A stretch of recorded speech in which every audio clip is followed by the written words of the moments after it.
I'm Dan Freed, director of the Harvard Cmsa. We're a center on campus that's engaged in mathematics, in two-way interaction with a lot of different science. You can find out a lot more about what we do on our website, and that science today is computer science. So this is the annual Yip lecture. We're very grateful to Dr. Yip for the funding for this lecture. And we're very pleased to have Scott Aaronson. Scott is an expert on computational complexity, quantum computation, AI alignment, many topics. And he's a professor at the University of Texas at Austin. And today he'll tell us how much math is knowable.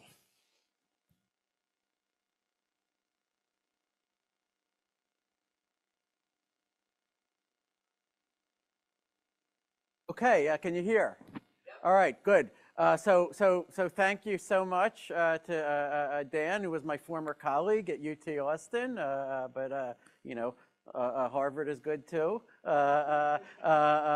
It would be an honor, obviously, like on any week, to deliver the Yip lecture at Harvard, okay? But it's particularly an honor to speak at Harvard this week. You know, I mean, I think the rest of us in American academia are looking to Harvard right now to defend the value of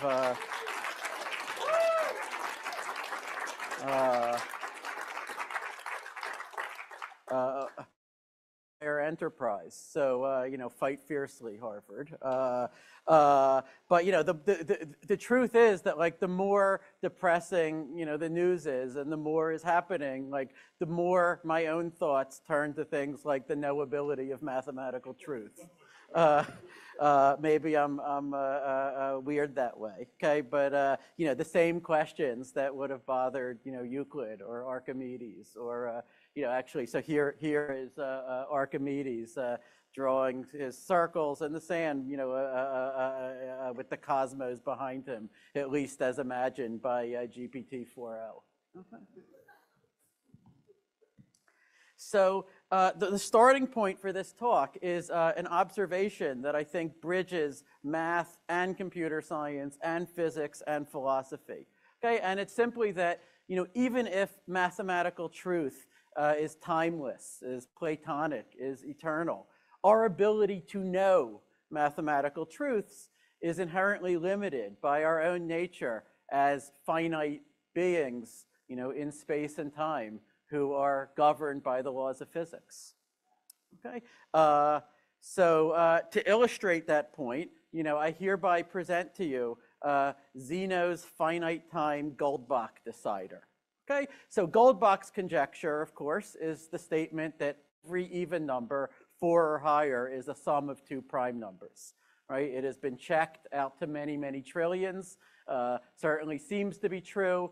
But after 300 years, there is still no proof of that statement, okay? But nevertheless, here is how we could easily learn the truth or falsehood of Goldbach's conjecture in only 2 seconds if we lived in a universe governed by different physical laws. Okay, so we would simply build a machine that, you know, in its first second would calculate that 4 equals 2 plus 2. And in the next half a second would calculate that 6 is 3 plus 3. In the next quarter of a second, it would calculate that 8 is 5 plus 3. 10 is, well, actually 5 plus 5 or 7 plus 3, and so forth, so that after 2 seconds, it would have checked all the whole infinity of cases and, you know, would tell us if Goldbach's conjecture is true or false. Okay, so, you know, you might say, well, this is silly. You know, of course we can't do this, but why can't we do it, right? And I think it's, you know, one cannot answer that question a priori, you know, sitting in one's armchair. One has to say something about the laws of physics of our world. Okay, and you know, if you're actually interested to know, as far as current physics can say, the thing that goes wrong, I don't mean at an engineering level, but at a fundamental level, happens once you're trying to do like 1 computational step per Planck time. Okay, a Planck time is about 10 to the minus 43 seconds. Okay, and what happens at a Planck time? Okay, what happens is that to do a step even just like a photon bouncing from one place to another, then requires so much energy that your photon or your other apparatus that you're using exceeds its own Schwarzschild radius. What does that mean? It means that your machine collapses to a black hole. Okay? I've always liked that as nature's way of telling you not to try something. Okay? But of course, since the time of the ancient Greeks, we have had a technology for making statements, about a whole infinity of cases, as one usually wants to do in math, despite being finite beings. Okay, and that technology is called proofs. Okay, for thousands of years, people understood proof at an informal level. Okay, starting in the late 19th century with Frege, Hilbert, Bertrand Russell and Whitehead, Peano, Zermelo, and Frankel, we actually made the notion of proof itself mathematical. And we learned how a purported proof of a theorem could be checked in a completely mechanical way. Okay, not all of these people would have put it this way, but today we would say any purported proof of a theorem can in principle be written in a format where it can simply be checked by a computer. Okay, it's just a string of symbols, with a fixed set of logical deduction rules that are allowed, a set of axioms that you start with, and checking the proof just means checking that each statement follows from the previous ones by one of the allowed deduction rules. Okay, so here is the page in Russell and Whitehead's Principia Mathematica, where famously, after developing several hundred pages of preliminary results, they are finally ready to prove the formal statement that corresponds to 1 + 1 = 2. Okay, and then they say it's occasionally useful. Okay, but you could say that what they were really doing is something that we would recognize today as coding. It's just that they were doing it in like 1910 before there were actual machines that could have automated and saved them many years of work. Okay, here is a proof of a conjecture in Boolean algebra called the Robbins conjecture, okay, which was one of the favorite open problems of Alfred Tarski for like half a century. Okay, and this conjecture was finally proven only in 1996 by an automated theorem proving program called Otter. Okay, and this is the proof. As you can see, it fits on one slide. I hope you find it illuminating to read. Okay, I mean, it's not like the color theorem, right, which was proved by a computer, but only by enumerating thousands of cases.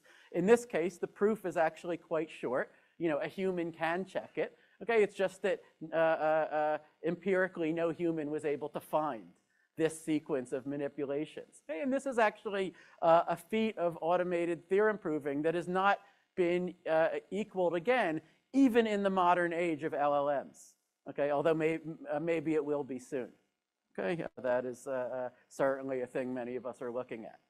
Okay, okay, but we also know famously from a century ago that this technology of proofs has inherent limits. Okay, so this brings us to Gödel and his famous incompleteness theorem.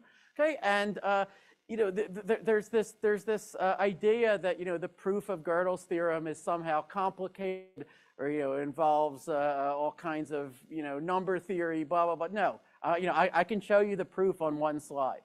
Okay, Gödel sort of had to work hard to prove this theorem, but the only reason for that was that the concept of a computer program had not yet been invented. Okay, it wouldn't be invented for another 5 years. when Church and Turing did that, okay? And so Gödel had to sort of jury rig his own, concept of programming just for the purpose of this theorem. But, from a modern computer science standpoint, this is a one-slide proof, okay? So how do we prove incompleteness? We say take any formal system. So any system for, proving theorems from axioms by given deduction rules. An example would be the standard axioms of set theory, of all of math really for the past century, which are called ZFC, Zermelo-Frankel with the axiom of choice. Okay, but the details won't be important. Okay, this could be any axiomatic system in which purported proofs can be checked by a computer. Okay, and then what we do is we enumerate every possible sentence, every possible mathematical statement that you could have in that theory. Okay, each statement is just some finite string of symbols, okay, or ultimately a string of bits, if you like. That's how we think of it. And we are interested here in statements that take one integer parameter that I'll call n. Okay, so for example, maybe the 42nd statement, S42, on input n, will be the statement that the Fermat equation, x to the n plus y to the n equals z to the n, has no non-trivial integer solutions. Okay, so then there is one such statement for each n.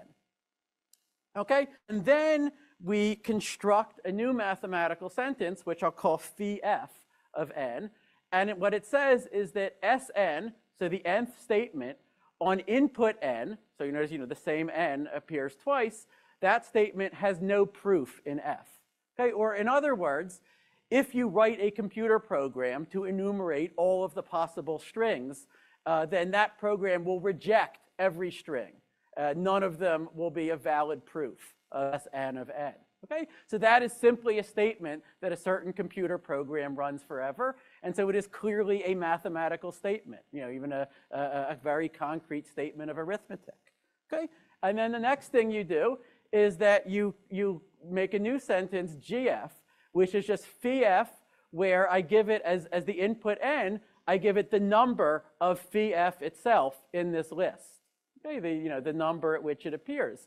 And then if you think about that, that gives us a sentence that says, I, myself, this sentence, have no proof in f. Okay, so it asserts its own unprovability. And then, well, there's two cases. That statement is either true or false. Okay, but if it's false, then it does have a proof. Okay, and so then there's a proof of something false. So the axiomatic theory is unsound. If the statement is true, on the other hand, then it's true that it has no proof, and so therefore our system is incomplete. Okay, there's a true statement that's unprovable, even a purely arithmetical one. Okay, and if you've heard of the second incompleteness theorem, that is just the statement that this G of f, I am unprovable sentence, is equivalent to the consistency of f, the statement that you cannot in f prove a contradiction like 0 equals 1, because if f is consistent, then G of f is true. If f is inconsistent, then it's not true because f can prove anything. Okay, and furthermore, that equivalence can be proved in f itself. So, so what you get is that if f is a sound theory, then it cannot prove its own consistency. Okay, ironically, you can have an unsound theory that proves its own inconsistency and that is consistent. Okay, but it can't prove its own consistency and be consistent. It's like the people who brag the most are the ones with nothing to brag about, right? Okay, but now a key question ever since Gödel has been how pervasive is this incompleteness phenomenon, right? Will we just bump into it all over the place? Like, does this explain why there are so many unsolved math problems? Is it just because these are Gödelian statements with no proofs or disproofs? Well, I think the truth of the matter is that since 1931, independence from strong formal systems has reared its head much less often than you might have feared that it would at the time.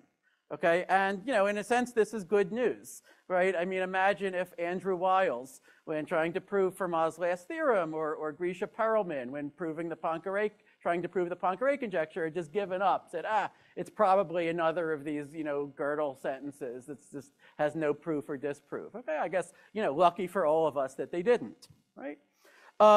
Okay, the most compelling examples of independence, I would say all come from set theory. The most famous example being the continuum hypothesis, which is the statement that there is no infinity of intermediate size, okay, between the infinity of the integers, called Aleph 0, and the greater infinity of the real numbers, which we call the continuum, or 2 to the Aleph 0.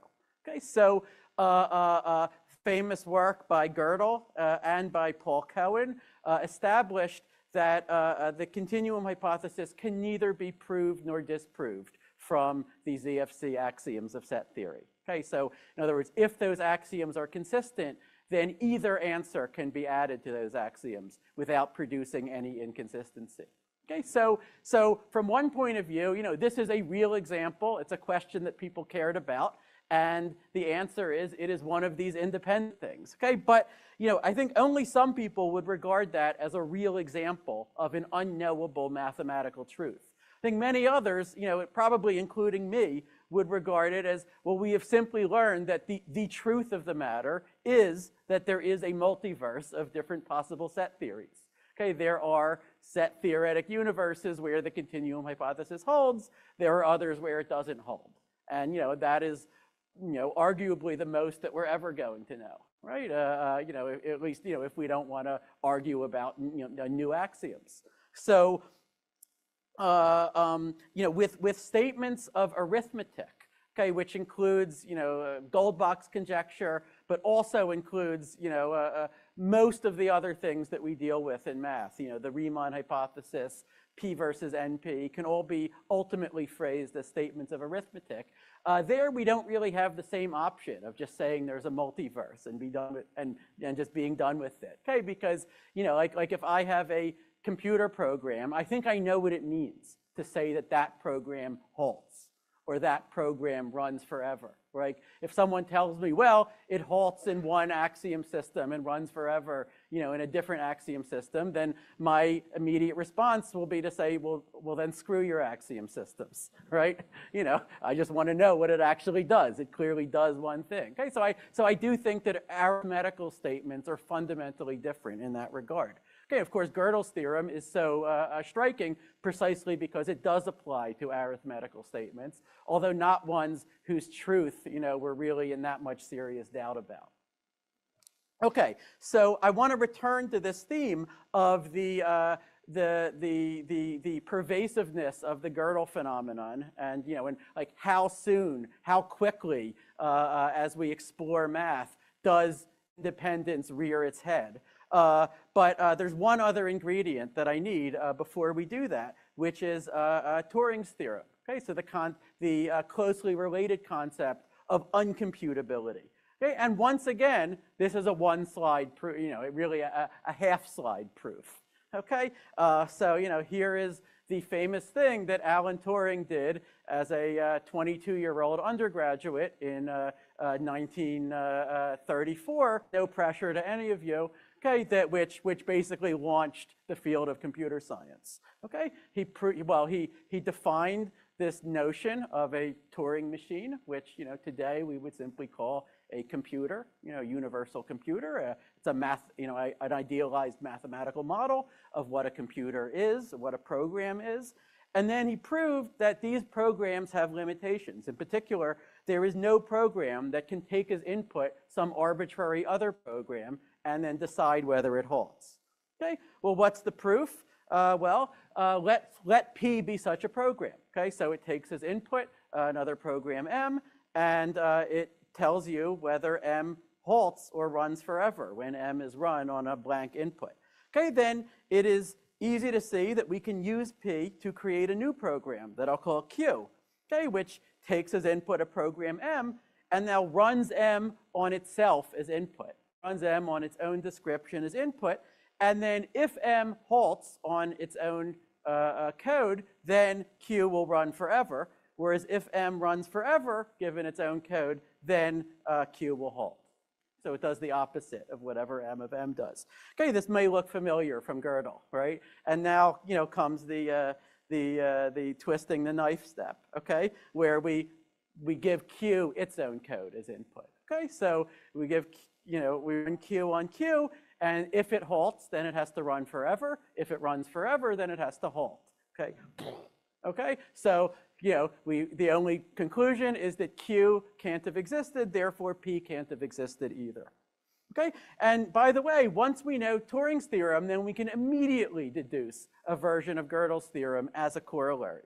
Right? We simply say, well, suppose that we had a complete and sound proof system for arithmetic, then, given any program, we could decide whether that program halted by simply enumerating every possible proof and disproof that program halts or runs forever, and eventually we'll find one.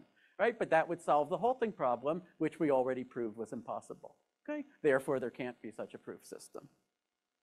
Okay, so now I get to show you, my personal, favorite function. Okay, since I learned about it as a teenager, and it, amazed me then and still does now, and I'm proud to say that, my kids are very into this function as well now. Okay, but it's called the Busy Beaver function, defined by Tibor Rado in 1962, and it makes the concepts of uncomputability and incompleteness concrete, vivid, like nothing else that I know about.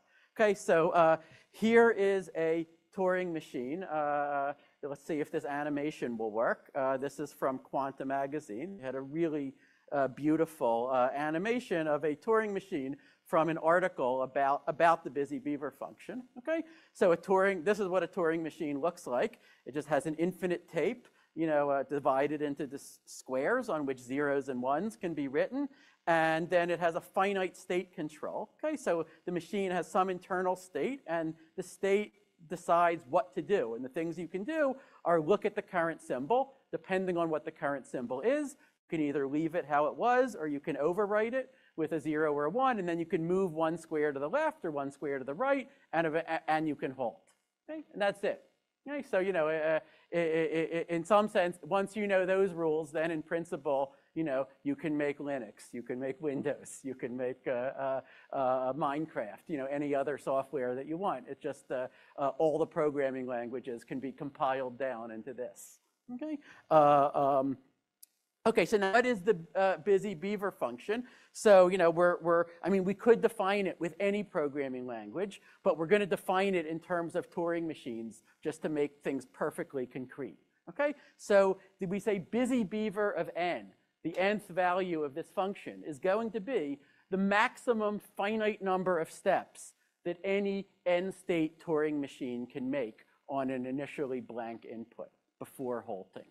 Okay, so the number of states in the Turing machine is like the number of lines in a computer program, right? It's like a measure of the complexity of that Turing machine. It's the length of its description. Okay, so we look at all the n-state Turing machines, of which there is an exponential in n, but still finite number. Okay, and some of those machines run forever. They just go into an infinite loop, or they go off, all the way forever to the left end or to the right end of the tape, or something more complicated. Okay, those machines that run forever, we just throw them all out. We consider only those n-state machines that initially halt. Sorry, that eventually halt when given the all-zero initial tape. Okay, and each of those machines runs for some finite number of steps. We take the largest of those numbers. That is Busy Beaver of n. Okay. And now the key point about this Busy Beaver function is that it is a very concrete function which nevertheless grows faster than any computable function. Okay, how can we see that? I'm actually going to give you two proofs on one slide. Okay, so proof number one is, let's suppose we had a function f that was computable and that exceeded Busy Beaver of n, so it upper bounded it. Okay, well then we could use that f to solve the halting problem. Right, if you give me a Turing machine with n states, I will just calculate f of n, and then I will run that machine for f of n steps, and I'll see if it's halted by then. If it hasn't, then by the definition of Busy Beaver, I know that it never can halt. It has to run forever. So either way, I've solved the halting problem. Okay, so that shows us that there can be no computable function that dominates Busy Beaver, right? But let's actually prove a stronger statement, which is that Busy Beaver dominates every computable function. Okay, so to prove that, say let's let f be a function that is computable. If it's computable, there's some program that computes it called a program P. So P takes n as input, computes f of n. Okay, then it's not hard to build a Turing machine that's going to have this number of states. So like we have however many states are in P plus log of n, because we need to hard code n itself, in binary, let's say, plus some small number of additional states. So at any rate, a number of states that is going to be much less than n as n gets large. Okay, and what's this program going to do? Well, it's going to first use P on n to calculate f of n. Okay, and then once it knows f of n, it's going to run for f of n squared steps and then halt. Okay, so hence we have a program with less than n steps, and it runs for more than, with less than n steps, and it runs for more than f of n steps. Okay, hence Busy Beaver has to, has to include that machine and therefore dominate f. Okay, so now comes the fun part. What can we say about the actual values of this Busy Beaver function? Well, this has been a game in computer science for more than 60 years now. Okay, Busy Beaver of 1. What's the largest finite number of things that a one-state Turing machine can do? Well, a one-state Turing machine, either it just writes 1, go to the left, write 1, go to the left, write 1, go to the left, and then it does that forever, or it halts in the very first step. Okay, so Busy Beaver of 1 is 1. Okay, easy. Busy Beaver of 2, this can be given as a homework exercise. Okay, it turns out that it's 6. Okay, and this was proven by Shen Lin, who was Rado's student. Busy Beaver of 3, now this one was actually Shen Lin's PhD thesis. Okay, this one was harder. There were many cases to enumerate, and the trouble is, that like you can find a 3-state machine that runs for 21 steps, which and then halts, which he did. But once you do that, you're not done. Okay, because he had to prove that all the machines that run for more than 21 steps with 3 states actually run forever. Right, and then you have to. He sort of had to do that on a case-by-case basis, right? Because the halting problem is uncomputable. Thank you, Mr. Turing. Okay, there's no general systematic way to do that. Okay, so he had to do it machine by machine. Busy Beaver 4 took another 2 decades to do. Okay, but there was a hobbyist named Alan Brady who just plugged away and away at it and eventually was able to prove that Busy Beaver of 4 was 107. Okay, now Busy Beaver of 5, for almost the entire time I've been in computer science, from a teenager to last year, all we knew was that Busy Beaver of 5 is at least 47,176,870. We had a 5-state machine that runs for that number of steps, and that seemed like the winner, but we couldn't prove that that all the other machines actually run forever, right? Like 5 years ago, right as COVID was starting, actually, I wrote, my COVID project was to write a survey article on Busy Beaver. Okay, and I'm very proud that this survey article spurred an international team to revisit the Busy Beaver 5 problem and finally solve it. Okay, and not only solve it, but actually generate completely machine checkable formal proofs that we now know that Busy Beaver of 5 is equal to 47,176,870. Okay, this was a major effort. I can take no credit other than to have inspired it, I guess. Busy Beaver of 6. So we don't know it. We do know that it is at least 10 to the 10 to the 10 to the, and so on 15 times. Okay, it may be much, much bigger than that. Okay, don't ask me Busy Beaver of 7. Okay, so now, it might be interesting to look at what does the 5-state Busy Beaver do, right? What does it actually do that allows it to run for 47 million steps and then halts? It turns out that you can actually decompile it. You can interpret what it is doing as checking a certain statement in number theory, in elementary number theory. Okay, so here is what it does. Okay, so let's define a function, an integer function, a g of x. Okay, and if x is a multiple of 3, then g of x is 5x plus 18 over 3. If x equals 1 mod 3, then g of x is this other thing, 5x plus 22 over 3. And if x is 2 mod 3, then g of x is going to be a special value that you could think of as the halt value. Okay, and so now let's ask the following question. Starting from 0, if I just keep iterating this function, applying it over and over, do I ever get to the halt state? Okay, well, I'm going to break the suspense. The answer is yes, you do. But you only get to it after, a bit of an excursion, right? As you can see, you go through this sequence of numbers, and then you get to halt. All right? So the 5-state Busy Beaver champion very slowly, which we like, slowly verifies this fact. Okay, so it just keeps computing g of x, halts when it gets to the halt state, and it uses about x squared steps for each x. Okay, and by the way, if you're wondering, the 6th-state Busy Beaver champion does something very similar to that. It just keeps iterating some function until it reaches a halt state. But in that case, the function involves exponentiation. And that is how you can get much, much larger values very quickly. Yeah? Why are the 5 states? Oh, well, because we're talking about Busy Beaver of 5. I mean, to actually write down the machine and interpret it, that would be a very long and very boring digression. Okay, but you can look up the machine if you want, there's a nice survey article by Pascal Michel where he actually shows you the machine. He decompiles it. I actually have a picture. Here is a picture of the 1s and 0s on the tape as you run that 5-state Busy Beaver champion. Okay, and so it just keeps iterating that g and getting to the bigger values of x. Yeah.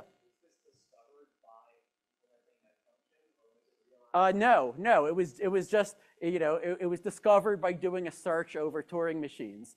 And then later people interpreted what the machine was doing in terms of that function. And well, maybe there's another one, okay? But this one, it's like each of these parabola, each of these parabolas you can think of as, as doing that for another value of x. Okay, so it's a very natural interpretation. Okay, now some of you, might be reminded at this point of a very famous or infamous problem in math called the Collatz conjecture. Okay, and as you can see from the famous XKCD cartoon, the Collatz conjecture states that if you pick any integer, and if it's even, divide by 2, and if it's odd, multiply it by 3 and add 1, and you keep repeating that procedure long enough, eventually your friends will stop calling to see if you want to hang out. Okay? Actually, it says eventually you will reach 1. Okay? And this remains an open problem. Paul Erdős said mathematics is not yet. But I'd like to say, the Collatz conjecture has some claim to being possibly the most elementary of all open math problems. Okay, so it has a claim in the sense that empirically it's the open problem that I can explain to the youngest children. Right? I can easily explain this problem to 5-year-olds, for example. Okay, but the Busy Beaver game gives us a different sense, in which empirically, this kind of question seems like perhaps the simplest kind of extremely hard math problem that it is possible to invent. Right? Like as you just iterate over Turing machines, right? These are the first extremely hard problems that you find. right? They are problems about the halting of Turing machines that basically test Collatz-like statements.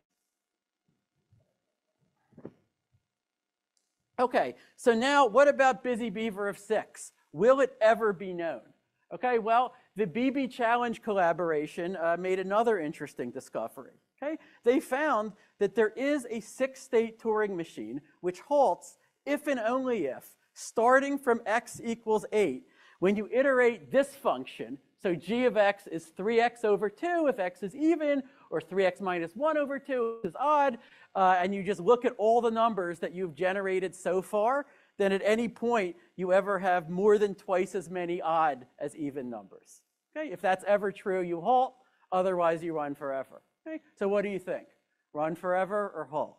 Well, of course you can code this up, you can try it, and what you find, maybe not shockingly, is that the number of odds and even x's remains pretty balanced. Okay, and it looks like a fluctuation to make the number of odds twice the number of evens seems rather unlikely. More and more vanishingly unlikely as you go to more and more numbers. Okay, but to prove such a statement seems kind of like having to prove the Collatz conjecture itself, right? And so what we learn is that Busy Beaver of 6 cannot be known until someone solves this Collatz-like statement, and possibly 1,000 other Collatz-like statements, which are all hiding in the 6-state Turing machines. Okay, so I would like to make a personal prediction, which is that if BB of 6 is ever known, we will need the help of our AI friends. Okay, I don't think that humans are going to determine this number. Okay, so now we can ask, is there an ultimate limit of the knowability of this Busy Beaver function? And it turns out that there is. Okay, so here is just an easy corollary of Gödel's incompleteness theorem. Okay, I claim that any consistent formal system can prove or determine at most finitely many values of this function.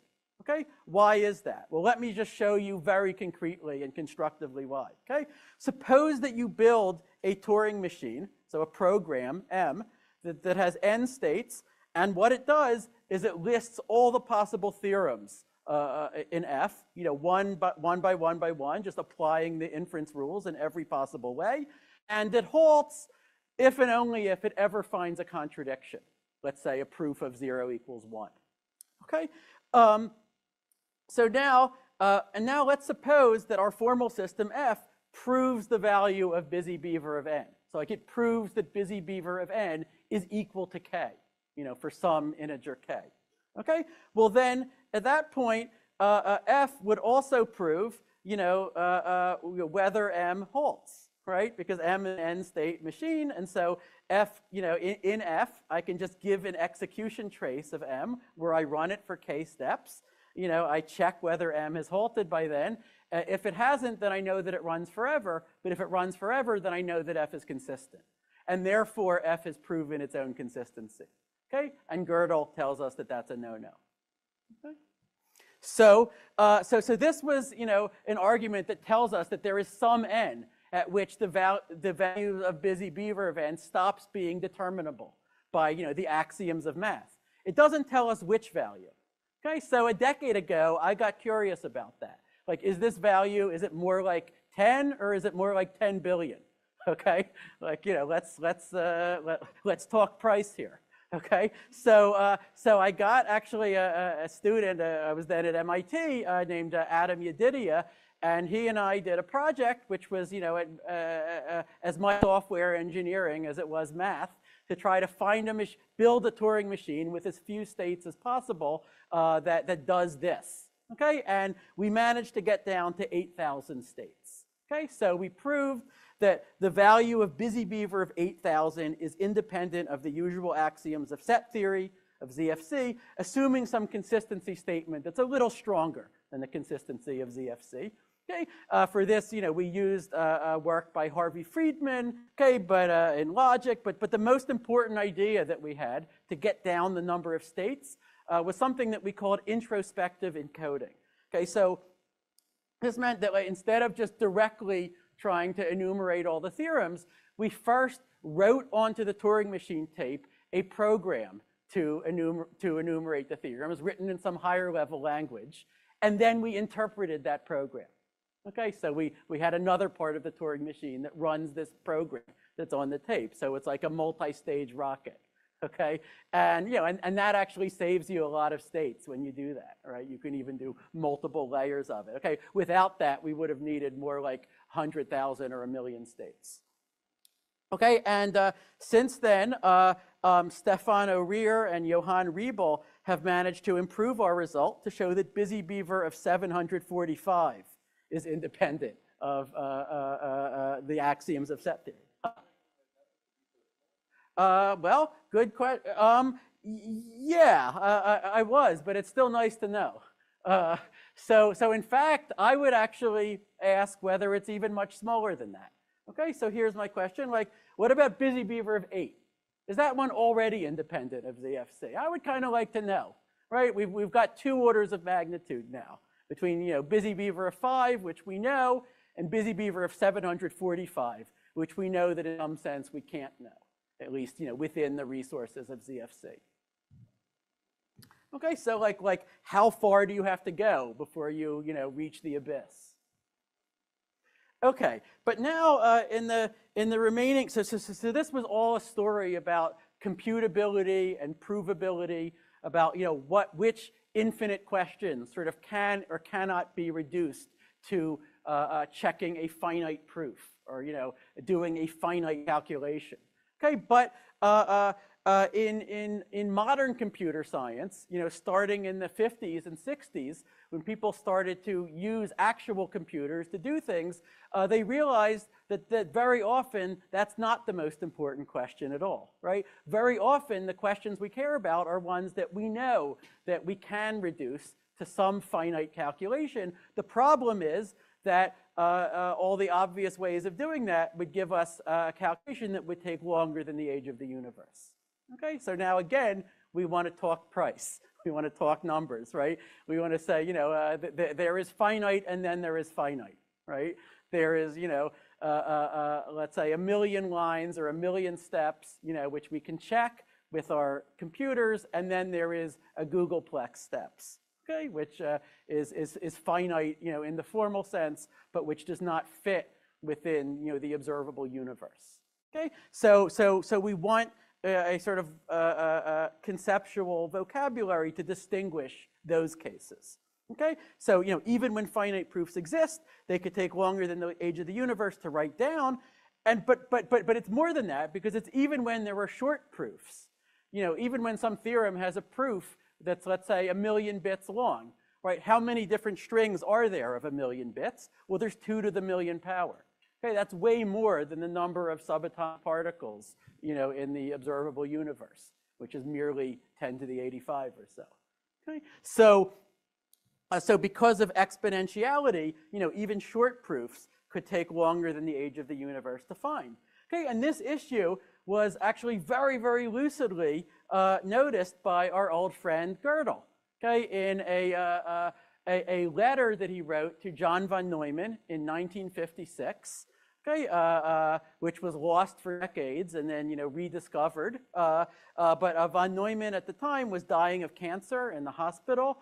But Gödel wrote him this letter where he said, my dear Mr. von Neumann, I hear that you're recovering. He wasn't, but since you are, let me take the liberty to trouble you with a mathematical question.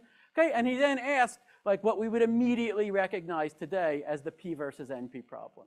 Okay, so he basically asks, look, suppose that I'm given a theorem in some formal system, and I just want to know, is there a proof with of at most n symbols? Okay, or if there is such a proof, I want to find it. Okay, then he says, clearly there is a finite procedure to do that. I can just enumerate every possible string of n symbols or fewer. That takes finite time, but that's not the real question, he says. Okay, the real question is there a procedure that would use a number of steps that scales only modestly, like n? Okay, he says, for example, like linearly in n, or even only quadratically in n, right? Today in computer science, we say polynomially with n. Okay. He also asked about primality testing and whether that's in P. Yeah, in the same letter, okay?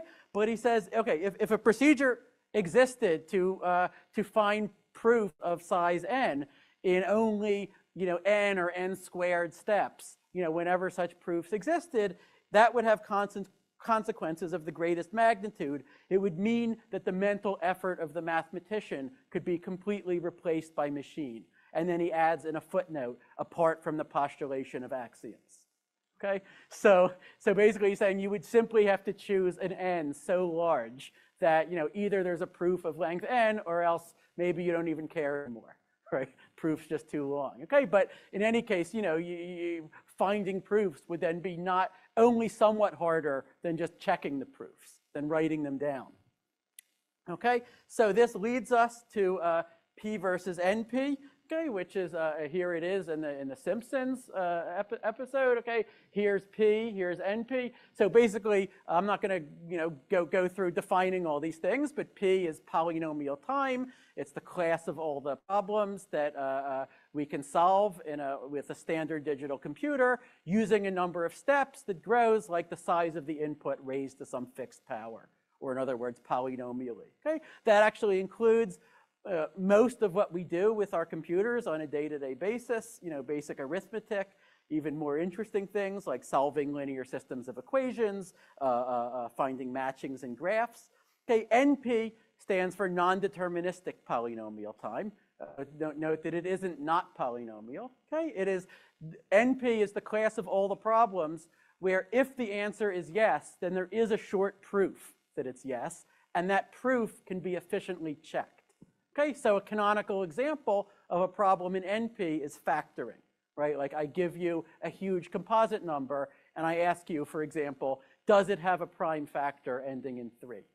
Okay, if it might be very, very hard to solve that problem. Okay, in fact, the security of most of the encryption that protects the internet is based on the belief, which might or might not be true, that this kind of problem is hard, right? That, for numbers of many thousands of digits, that it could take longer than the age of the universe. Okay, but certainly if someone wanted to prove to you that the answer was yes, then they could just show you the prime factorization, right? And with your computer, it would be easy enough to multiply the numbers. We also know of fast methods for checking numbers are prime.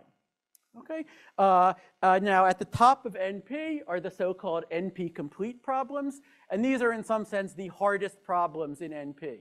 They're the NP problems that if you could solve them in polynomial time, then you could, any one of them, then you could translate that into an efficient algorithm to solve any NP problem.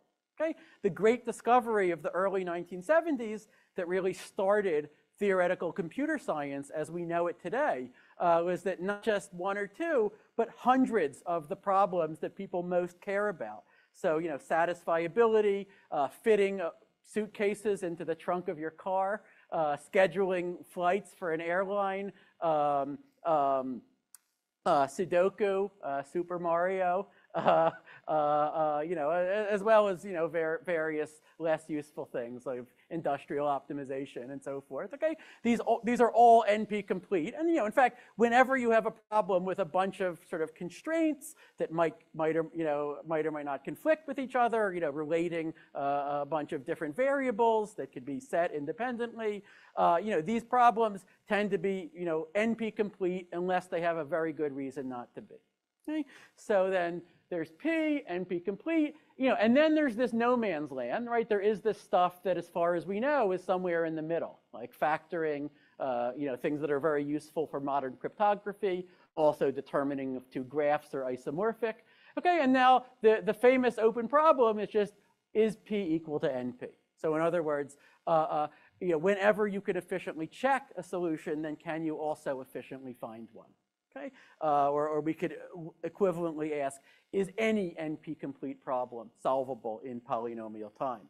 Okay, I think that this has, I know that I'm sure there are people in this room who would fight me, okay, but I think that this has some claim to being the greatest unsolved math problem, okay, and the argument for that is simply that depending on how this question was resolved, like if P equaled NP by an algorithm that was very fast in practice, and you showed that, then you would not merely solve this problem, okay? You would show that you can then program your computer to solve pretty much all of the other math problems, okay? Ask your computer, is there a proof of the Riemann hypothesis in ZFC of 1 billion bulls or fewer, okay? And so forth. So it's sort of, it is a extremely hard math problem about, the possibilities of mathematical knowledge itself. Okay, and now there's another case that people make for the importance of the P versus NP problem. And I actually heard people make this argument like 20 or 25 years ago. Okay, they said, look, here is the real reason why P versus NP is such a profound problem. Okay, they said, suppose that P equaled NP and that you could really efficiently solve, every efficiently checkable problem. Okay, well then what you could do is just find a neural net or some machine learning model that would just optimally predict, let's say, all of the text on the internet, right? And then, very plausibly, if you had found that, like, you would need to have unraveled many of the secrets of intelligence itself, right? Like, how would you optimally compress the whole internet except by sort of understanding the world that had given rise to it, right? And maybe that would then solve AI, right? And I regarded this as a very interesting intellectual point, right? As a sort of, underscoring the almost metaphysical significance of P versus NP, okay? But, you probably all know what happened, which was that a company called OpenAI came along and said, hold my beer, right? Let's actually do that, okay? Even though, presumably, P doesn't equal NP, let's just do the best that we can, okay? Let's train a neural net on all the text on the internet, use, gradient descent to try to find, one that's as optimal as we can, even if it's not exactly optimal, and let's see, if it works at, writing poems or solving math problems, okay? And the answer is, it does work, not perfectly, but I think better than almost anyone on Earth would have predicted a decade ago, okay? And so now here we are, okay? So this is, by the way, Ilya Sutskever, co-founder of OpenAI, and he actually hired me. I went on leave from UT Austin to work at OpenAI for 2 years, ending this past summer in their safety and alignment team, which unfortunately no longer exists. Okay. But that's a different talk, okay? In this talk, I want to say a few words about quantum computing, which actually is the thing that I've spent most of my career working on, okay? And, as soon as you ask, like, what is efficiently computable, what is computable in polynomial time, as we do with the P versus NP question, then, before long, you notice, wait a minute, the laws of physics might really be relevant here, right? Not just in the abstract sense that they were with computability, that, okay, if someone could build that Xeno computer, then that would change computability, but they can't, right? But, it might be that the real actual laws of physics might change what is computable in polynomial time, okay? And, this observation was first made in the late 70s and the early 80s by a few physicists like Richard Feynman and David Deutsch. And they pointed in particular to quantum mechanics, okay? And they said, what quantum mechanics has told us since, 1926 is that if you want to describe the state of, let's say, n particles, each of which could be in one of two configurations, so what we call the quantum version of a bit or a qubit, okay, then it is not enough to just describe the state of each of those particles separately from all the others. Instead, I need a number of parameters that grows like 2 to the n, okay? An exponential number of parameters, which are called amplitudes. Okay, I need one amplitude for every possible configuration of all n of these bits, right? And these amplitudes are related to probabilities, but they're not probabilities. They're actually complex numbers. To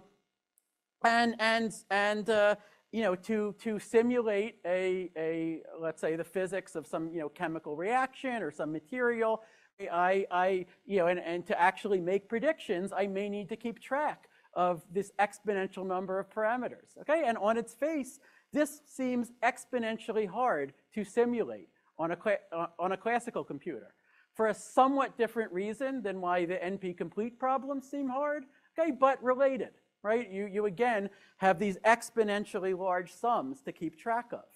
And so that led to their idea, which was if nature is handing us this computational lemon being so hard to simulate, then why don't we make lemonade out of it, right? Why don't we build computers that would take advantage of the same principle, that could have these superposition states with these exponential number of amplitudes. Of course, they then immediately face the question, well, supposing that you built such a machine, what would it be good for? And they only really knew one answer to that question, which was it would be good for simulating quantum mechanics itself. Now, I think, more than 40 years later, that's still the most important application that we know. Okay, although there are now many, many large companies and startup companies that have a great interest in muddying that point. Okay, but so in particular, like 30 years ago, a certain narrative took hold about quantum computers and how they would work. Okay, and it just said, well, unlike a classical computer that has to try a possible answer one by one, a quantum computer could just try them all in parallel, in superposition, and that's obviously much faster, right? And that sounded great. That's what everyone wanted to hear. Okay, the only problem with it is it's not really true. Okay, I mean, yes, with a quantum computer, you can create a superposition over all the answers, even exponentially many of them. That's even an easy thing to do. Okay, the trouble is, for a computer to be useful, at some point you have to look, you have to measure, you have to get an output. Okay, and if you just measured the state of your quantum computer, in an equal superposition of the answers, not having done anything else, the rules of quantum mechanics are unequivocal that all you'll see is a random answer. Right? If you just wanted a random answer, you should have flipped a coin a bunch of times, right? Saved the billions of dollars. Okay, so the only hope of getting an advantage from a quantum computer is to exploit the way that these amplitudes, being complex numbers, work differently from probabilities. Okay, so with every algorithm for a quantum computer, the idea is to try to exploit interference. Okay, which means like for each wrong answer, I'm going to have, it'll have an amplitude that's a sum of a bunch of contributions, right? And some of those contributions will be positive and some will be negative. So they'll cancel each other out. Whereas for the right answer, I want all the different contributions to its amplitude to be pointing in the same way, right? If I can arrange that, then when I look, I'll see the right answer with a high probability, okay? The hard part is I have to do that even though I don't know in advance which answer is the right one. If I already knew what would be the point, okay? And I've got to do this faster than the fastest classical algorithm. Okay, so this is a really bizarre hammer that nature is giving us. I think it is weirder than any science fiction writer would have had the imagination to invent. Okay, but then it's our job to figure out, well, what nails can it hit? What's it good for? Okay, so maybe many of you know this story, but 30 years ago, this guy, Peter Shor, discovered that there are efficient quantum algorithms for at least a few of these NP problems that seem to be, well, or at least that we do not know to be in P. Okay, most famously factoring and discrete log, which so happen to be the problems on which we base most of the security of the modern internet. Okay, so he says, if you build a quantum computer, you can break all that stuff. Maybe the most fun thing you could do is you could steal maybe $100 billion worth of Satoshi's Bitcoins. Okay, not that I advise that. But as you also see from this picture, today we do not know if even a quantum computer would be able to solve the NP-complete problems in polynomial time. Okay, most of us can assure that they couldn't.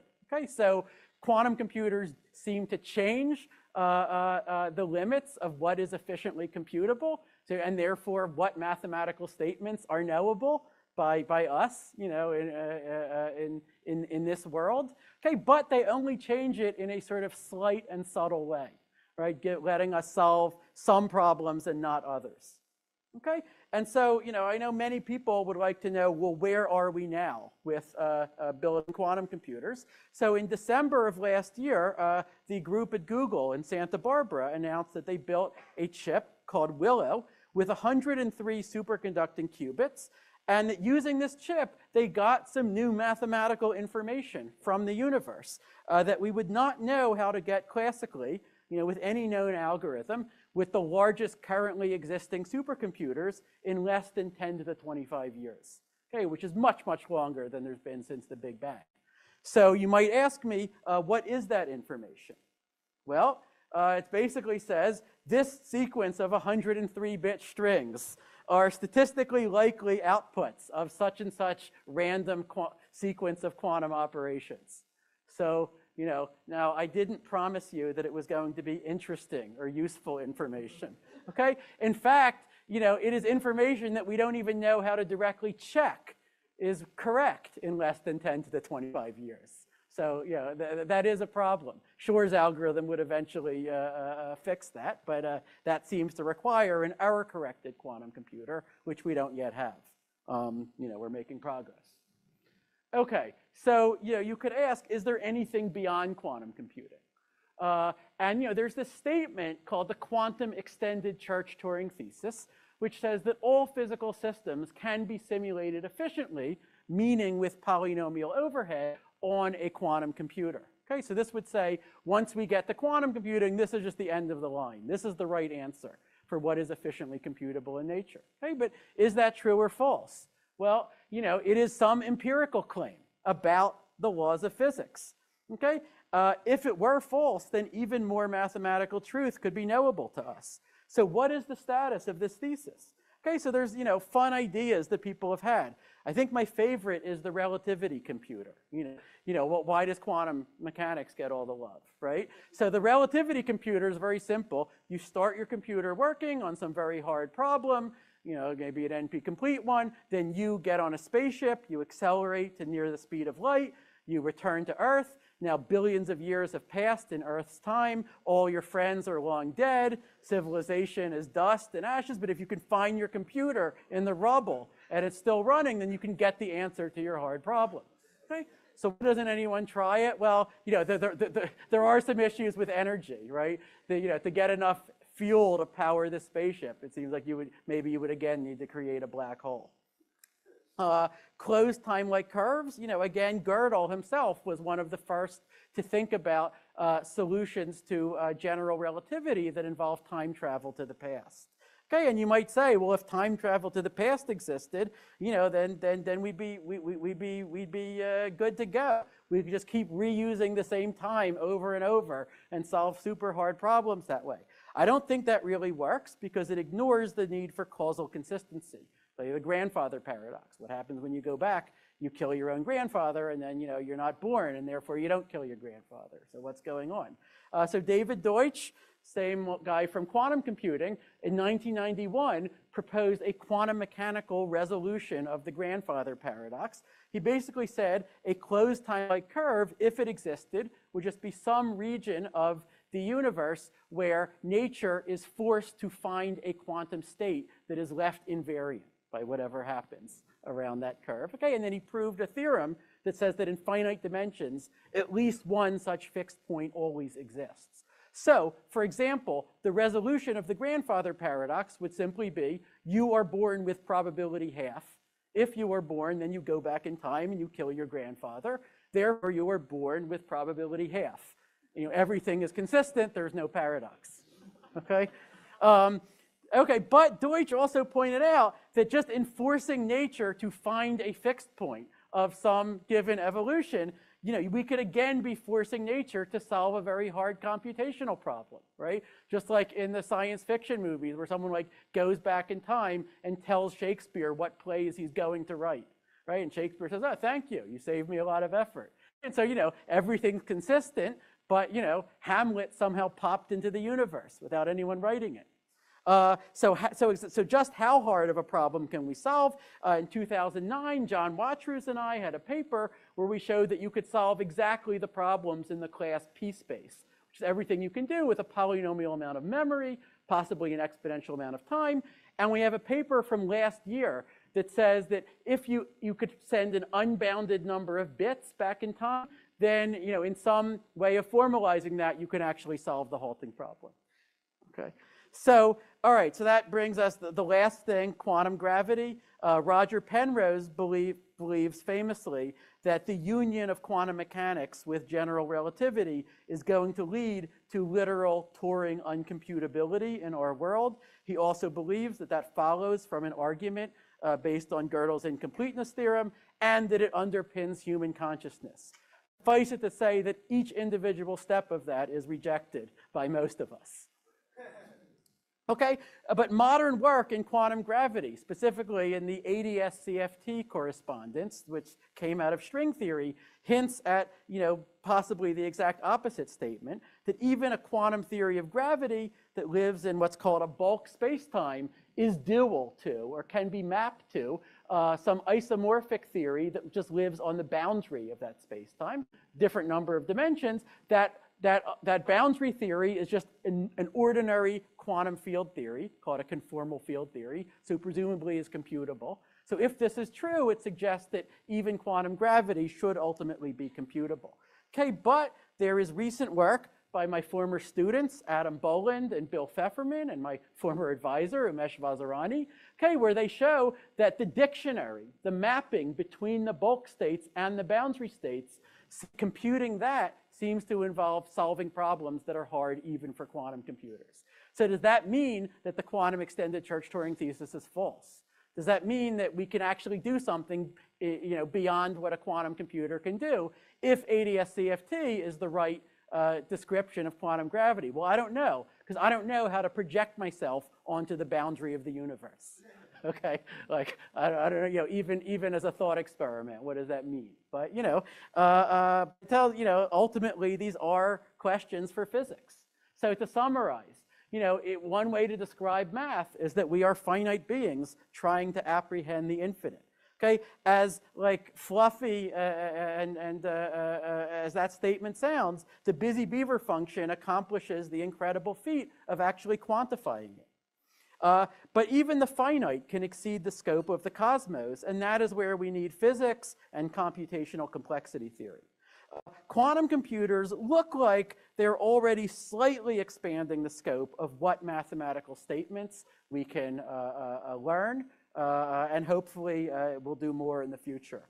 And can we know even more than what a quantum computer can tell us? Well, that depends on what the ultimate laws of physics are. All right, thanks for listening.